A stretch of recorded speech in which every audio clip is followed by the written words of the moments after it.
Je pense qu'il y a des clubs, voire même des fédérations qui ne veulent pas gagner. Et tu vois, au PSG par exemple, franchement, je me demande vraiment des fois s'ils veulent gagner. Je suis pas sûr, hein, parce que s'ils voulaient vraiment gagner, ils feraient quand même des choix plus radicaux. Alors bonjour Anthony. Bonjour. Est-ce que tu peux, pour commencer, te présenter? Anthony Mette, je suis docteur en psychologie, préparateur mental, auteur de pas mal d'ouvrages maintenant en psycho-préparation mentale. Tu travailles beaucoup dans le domaine du sport. Quelle est l'importance et l'impact d'une bonne préparation mentale?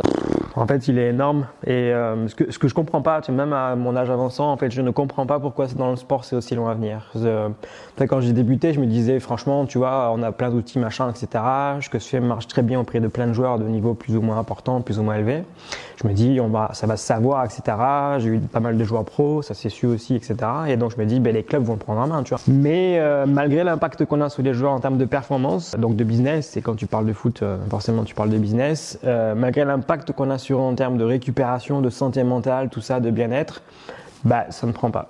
Donc les clubs ne sont pas structurés sur le plan psychologique, ils le sont plutôt bien sur le plan médical. Si tu vas au PSG, tu vas voir la liste longue comme le bras de préparateurs physiques et d'intervenants paramédicaux, mais il n'y a pas de psy. Et je ne comprends pas. Bon, les joueurs, je peux comprendre parce qu'ils sont un peu fatigués, qui disent c'est bon, j'en fais tellement que je ne vais pas m'en rajouter. Les clubs, en fait, je comprends pas. Ils auraient tellement à gagner, ne serait-ce que financièrement, que je ne comprends pas. Tu vois, un salaire de psy sur une année, c'est rien comparé à ce que ça fait gagner sur une quinzaine de joueurs. En fait, Par exemple, un mec comme Kolo Muani, on voit qu'en ce moment au PSG, c'est compliqué pour lui. Quand tu as 24 ans, déjà la finale de Coupe du Monde, on en parle beaucoup dans les médias et je peux te dire qu'à mon avis mentalement, c'est pas un événement dans lequel on se remet comme ça si facilement parce qu'il s'est vu, je pense, demi-héros à rien du tout et ça passe comme ça en fait, hein, donc c'est très dur de s'en remettre. Donc forcément ce joueur-là, mais comme tous en fait, ce qu'ils font est très dur. Nous, je dis nous parce que même moi des fois je me laisse prendre au jeu de c'est bon, ils gagnent tellement d'argent que je vais pas le plaindre, tu vois, concrètement ça va. Mais non, c'est plus complexe que ça. Dans des clubs en crise, par exemple à Manchester United, malgré la qualité de l'effectif, n'arrive pas à obtenir les résultats qu'ils souhaiteraient. On sait que les attaquants ont énormément de mal à marquer. Quelle est ton analyse en fait là-dessus? Alors, je connais bien le club. En l'occurrence, je vais te dire un truc qui n'est pas très poli, qui n'est pas très pour le coup correct politiquement. On bipera. Non, tu peux le garder, j'assume, sans problème. Je pense qu'il y a des clubs, voire même des fédérations qui ne veulent pas gagner. Je pense qu'il y a des clubs, il y a des présidents de clubs, il y a des structures sportives qui en fait se satisfont de ce qu'elles ont parce que c'est rassurant, c'est cool, c'est pépère, ça tourne, tu vois. Ça vend un peu de papier, on est à l'affiche dans les médias, on a des joueurs sympas, etc. Les stades sont à peu près pleins, ça tourne. Mais on ne veut pas forcément gagner. Parce que pour gagner, il faut être un peu fou, quoi. Tu vois, il faut faire des efforts de dingue. Il faut investir financièrement, physiquement, mentalement. Il faut prendre des risques. Il faut virer des gens aussi. Il faut avoir l'envie en fait de la gagne. Et je constate que cette envie-là, tout le monde ne l'a pas. Et puis même quand tu l'as, en fait, elle tient pas 3, 4, 5, 10 saisons. C'est trop dur. Donc il y a des clubs qui vont l'avoir, tu vois, sur 1, 2 saisons. Et puis plouf, ça va retomber. Et tu vois, au PSG, par exemple, je suis pas dedans le PSG, mais je sais un peu ce qui se passe par rapport à mes collègues, tout ça, ce que je dis dans la presse, machin, ça m'intéresse parce que c'est le meilleur club de France. Franchement, je me demande vraiment des fois s'ils veulent gagner. Je suis pas sûr, hein, parce que s'ils voulaient vraiment gagner, ils feraient quand même des choix plus radicaux et ils prendraient peut-être plus de risques. Pas tant sur des joueurs, parce que ça, ils font beaucoup d'erreurs, mais sur la structuration interne, tu vois, le centre de formation, la logique qu'ils ont, la politique, tout ça. Donc vraiment, je pense qu'il y a des gens qui sont à la tête de clubs, de fédérations, de ligues qui ne veulent pas gagner. Enfin, les joueurs le ressentent, tu penses? Parce que ça reste des compétiteurs, mais comment ils peuvent se... Comment ça?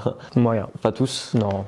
En foot, c'est dur, hein, faut pas se mentir, mais en foot, la sélection n'est pas non plus folle, quoi. En tennis, si tu veux pas être numéro 1 mondial ou vraiment tout déchirer, tu seras jamais dans les 10 premiers mondiaux. C'est quasiment impossible. Enfin, je te jure, franchement, la concurrence dans ce sport-là, c'est un truc de dingue. En foot, quand tu fais le calcul du nombre de joueurs pro que tu as en Ligue 1, Ligue 2, les championnats, tu as un peu intermédiaire, pro, mi-pro, en France, en Europe, en Afrique, machin, etc., t'as un nombre de joueurs de dingue. Donc si tu veux, tu peux très bien être footballeur pro sans être vraiment, tu vois, avec un niveau extraordinaire.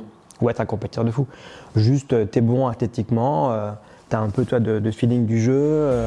Cette envie de ne pas gagner ou cette envie de ne pas forcément faire une grande carrière, est-ce que les joueurs qui se blessent très souvent, c'est lié à ça? La blessure de répétition, elle est liée à pas mal de facteurs qui sont déjà souvent liées quand même à des fragilités physiques. Donc le corps ne supporte pas la répétition, les entraînements, des matchs et l'effort comme ça répété.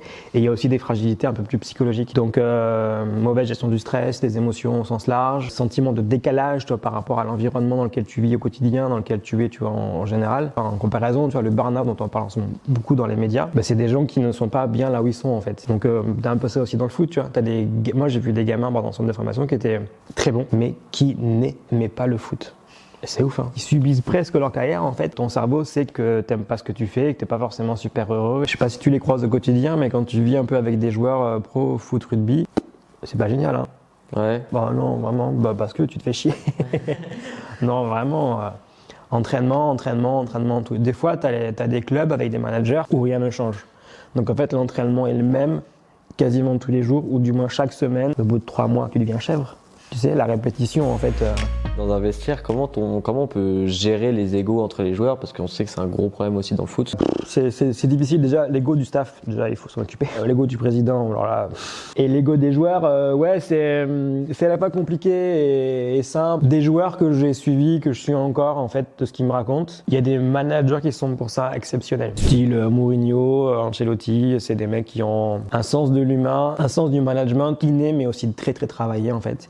Et ils savent gérer ça. Ils savent soit s'imposer sur un côté très autoritaire et très rude à la Mourinho, soit sur un côté très conciliant et rassurant à la Ancelotti, tu vois. Mais c'est des mecs qui ont un profil vraiment très affirmé, qui ont de la bouteille, qui sont caméléons, qui parlent plusieurs langues, qui sont en fait des hyper intelligents, quoi, des surdoués comme Deschamps en fait, des gens qui ont l'air simples mais qui sont hyper intelligents, mais intelligents socialement en fait, qui ont un sens du management vraiment hors du commun. Donc ça, ces gens-là savent faire ça en fait.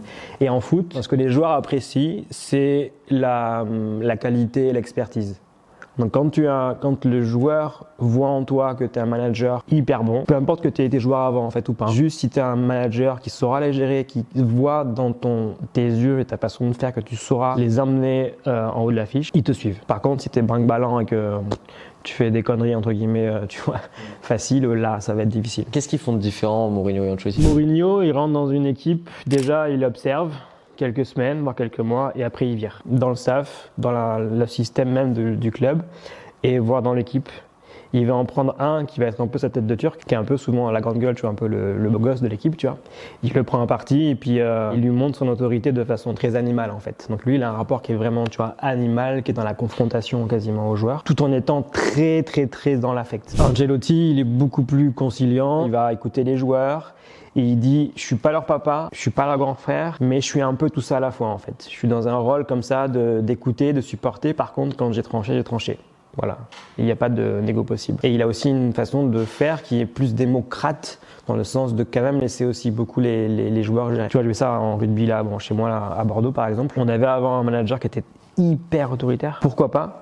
Mais ça a le défaut de ce que j'ai constaté au bout de 3 ans, les joueurs sont cramoisis. Tu les as ruinés émotionnellement et psychologiquement et ils n'ont plus la force de se battre pour toi en fait. Ils y croient plus, ils sont trop fatigués. Alors que quand tu arrives à être plus comme Wenger ou Ancelotti, toi sur la durée, ils tiennent parce qu'eux ils sont aussi structurés, ils sont assez stables émotionnellement, ils sont très posés et puis tu vois, ils sont par petites touches, quoi. C'est plus précis, c'est plus fin, c'est plus individualisé. C'est, je dirais, presque plus intelligent, en fait, dans le management. Vraiment. Dans le très haut niveau sportif, même si les joueurs sont ultra déterminés, sont ultra forts, il y a quand même dans leur motivation, à un moment donné, l'envie de se faire mal pour le coach. Donc ça, il faut que le coach soit vraiment au niveau.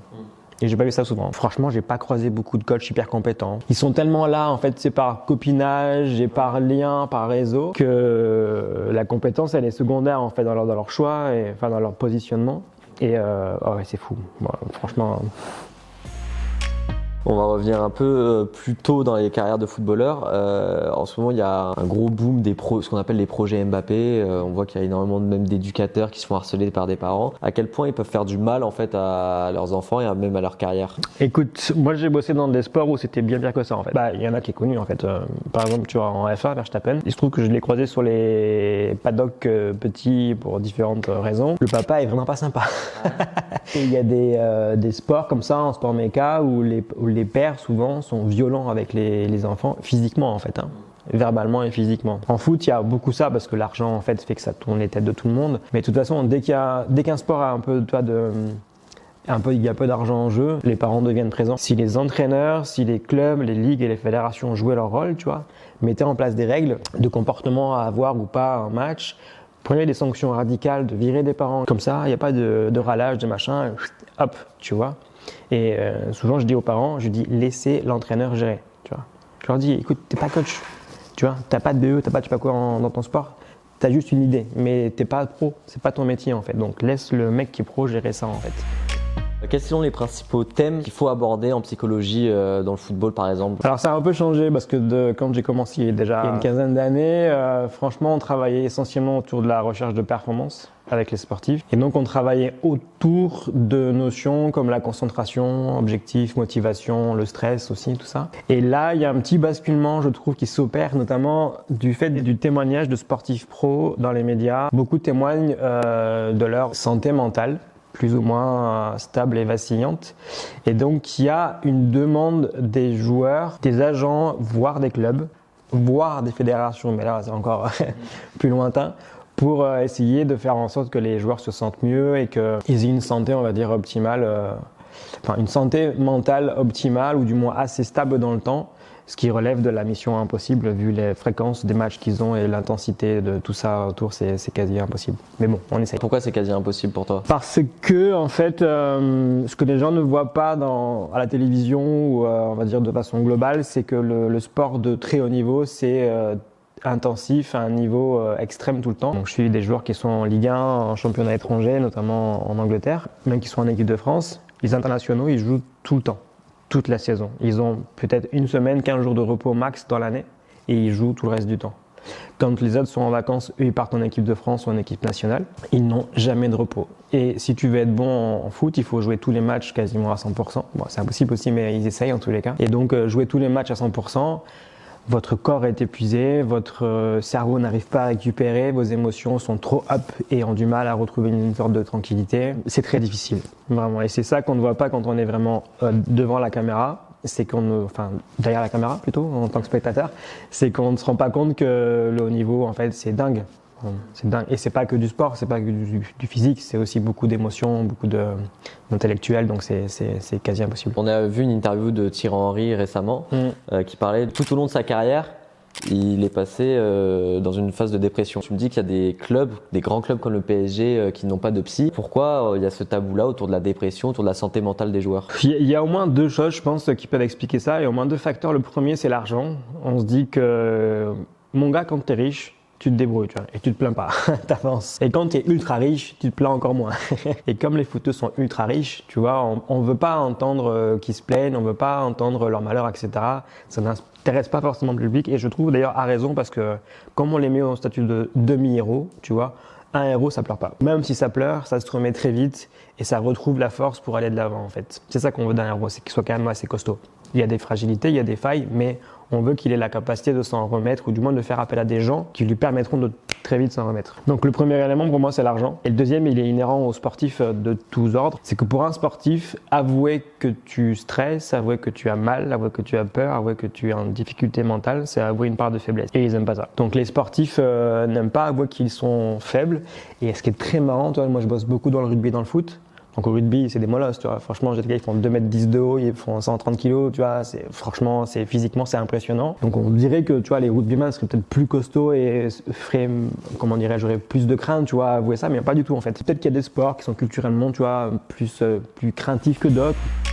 Est-ce que tu as des anecdotes, que ce soit des anecdotes un peu folles quand tu es arrivé dans des clubs ou avec des joueurs ou drôles ou... Je peux te raconter mon expérience en Guinée, par exemple. Ça, c'était ouf. Franchement, j'en parle, ça me choque toujours. J'ai fait la CAN 2021 avec la sélection de Guinée. C'était, je pense, l'expérience la plus ouf de ma life en tant que préparateur mental. Vraiment, c'était incroyable. C'est une équipe qui a des bons joueurs, tu vois, il y a vraiment des pépites là-bas en fait. Mais tu as des joueurs de niveau vraiment pépites à niveau joueurs du championnat polonais, quoi. Donc tu sais, il y a un gros écart. Et ils m'embauchent parce que c'est une équipe qui a quand même du potentiel. Ils visent loin, tu vois, par rapport à la CAN en question. Et sauf qu'ils perdent beaucoup de matchs en fin de match. Sur des questions, tu vois, un peu de flip, de stress, etc. Et donc, je suis arrivé là-bas. On n'avait pas de planning, en fait, à la semaine.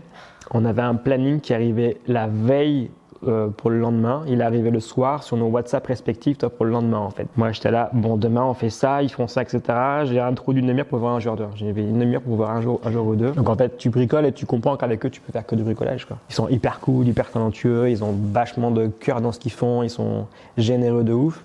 Mais ils ont une impréparation, une structuration qui, pour du foot pro, tu vois, est quand même très compliquée. Mais c'était cool, j'ai croisé des joueurs vraiment intéressants, j'ai vu la CAN de l'intérieur, c'était intéressant. Mais c'était un sketch quotidien, vraiment. J'ai une liste comme ça longue d'anecdotes, de quoi faire un bouquin sans problème. Ah ouais. Vraiment. C'était ouf. C'est quoi celle que tu retiens vraiment la plus folle quoi? Bah, je peux pas tout dire parce que vraiment des fois ça allait très loin en fait. Mais on a failli être calé une fois à l'aéroport parce qu'un des gars était bourré. Un des joueurs? Du staff. Et il est très connu. Donc Mais c'était après une victoire et du coup il y avait eu... Non, c'était entre, tu sais, en fait, on arrive en Guinée, après on part au Rwanda pour la préparation, etc. Après on repart au Cameroun, ça se joue au Cameroun. Donc tu sais, c'est dans les transferts de ça machin, les changements d'aéroport. Je crois que j'ai pas assisté à un staff avec le staff en question sans s'engueuler. Ah ouais? Oh, c'était ouf. Ils sont tellement impulsifs. Et les joueurs, pareil, il y a eu des bagarres dans le vestiaire en fait, après les matchs. Même quand ils gagnent. Mais ils s'entendaient bien quand même à côté de ça? Non, c'est compliqué. C'est tu vois, ça je savais pas en arrivant là-bas en fait. J'aurais dû d'ailleurs m'enseigner avant auprès de mes collègues en fait. C'est des équipes nationales en fait, mais composées de plusieurs groupes de nationaux. T'as les locaux qui parlent que la langue locale. T'as les binationaux qui parlent la langue du pays où ils sont immigrés et un petit peu la langue locale. Et t'as les autres binationaux qui en fait ne parlent quasiment que la langue d'où ils sont immigrés depuis déjà 2 générations en fait. Donc si tu veux, t'as 3 comme ça catégories de joueurs. Ils parlent pas tous la même langue, ils se comprennent pas tous. T'as des différences de salaire, mais abyssales. Des différences aussi de star system, tout ça, de médias qui sont énormes. Donc c'est des joueurs qui jouent ensemble parce qu'ils ont une fierté nationale de dingue. Alors ça pour le coup, on peut pas leur enlever. Hein. Franchement, c'est un moteur de motivation vraiment incroyable. Mais faire team avec tout ça, c'est compliqué. Plus les enjeux des arts politiques, parce que c'est des pays qui sont très politisés, et là-bas le sport c'est très politisé. Ouais, c'est challenge, vraiment. C'est intéressant en même temps. Non, c'est hyper intéressant. Après, toi, si je le referais, je le fais vraiment dans des contextes différents. Déjà, on irait plusieurs. J'y suis allé seul là-bas. C'était une erreur, j'aurais dû y aller avec 2-3 collègues à moi. Parce que 25 joueurs au quotidien, un staff de 15 personnes, tu vois, des déplacements non-stop. Et puis, tu sais, je me rendais pas compte, mais quand tu pars, tu vois, dans une équipe nationale, tu vois, quand tu prends l'avion avec 25 joueurs, tout un staff, mais t'as un bus rempli de tes valises, tu vois. S'il en manque une, branle-bas de combat, quand tu décharges tout ça, enfin bref, tout est la logistique, c'est ouf, vraiment, c'est impressionnant. Et puis quand tu es sur le terrain, tu vois, tu as 25 joueurs, donc tu travailles avec un peu les attaquants, un petit peu les gardiens, à des moments clés, corner, etc., tout ça, tu vois, c'est vraiment très technique. Donc il faut être plusieurs, il faut un peu de caméra, il faut un peu de matériel. Comme les kinés qui viennent avec des valises entières de matos, parce qu'en fait, ils savent que pendant un mois, ils vont faire ce qu'ils font sur 6 mois, tu vois, en cabinet, en fait, donc ça demande d'envoyer du lourd, quoi. Pour finir, pour toi, qu'est-ce qu'il faudrait... C'est quoi la prochaine étape dans la santé mentale dans le sport pour enfin avancer? Tu disais qu'on n'avance pas assez dans le foot. Ouais, je pense que on a aussi un peu en tort. Hein. Je vais pas mettre tous les torts sur les autres et sur les clubs, etc. On est un peu en tort en nous, c'est-à-dire que nous on parle pas assez dans les médias, les psy, les préparateurs mentaux. On montre pas assez comment on travaille. Souvent, on a l'impression qu'on fait un peu du travail de gourou, tu vois, un travail un peu comme ça, un peu flou. Alors qu'en fait, c'est très scientifique, c'est très posé, c'est très rationnel dans la démarche. On bosse comme les préparateurs physiques, hein. Pareil. Début de saison, test psychologique, mental évalué, tu vois, en chiffres avec des datas très sérieuses. Mise en place d'un protocole, entraînement, fin du protocole, réévaluation et on voit la progression. Vraiment, c'est tac, tac, tac, c'est calibré, tu vois. Donc ça, on l'explique pas assez dans les médias et du coup, ça ne se sait pas et ça maintient le flou par rapport à comment on travaille. Et c'est aussi le fait que moi, longtemps, j'ai pas voulu mettre en avant mes gars pour rester un peu dans l'aspect confidentiel, secret médical. Bon, c'est cool, mais ça permet pas de vulgariser, d'informer les gens sur ce qui se passe. Donc, le jour où un sportif comme Kylian ou un mec du top niveau mondial dira, moi j'ai un préparateur mental, je bosse comme ci, comme ça, je fais ça, tu peux être sûr que là, pouf, ça ouvre tout. Hein, voilà. C'était Anthony Maître pour Cop Football. N'hésite pas à t'abonner à la chaîne.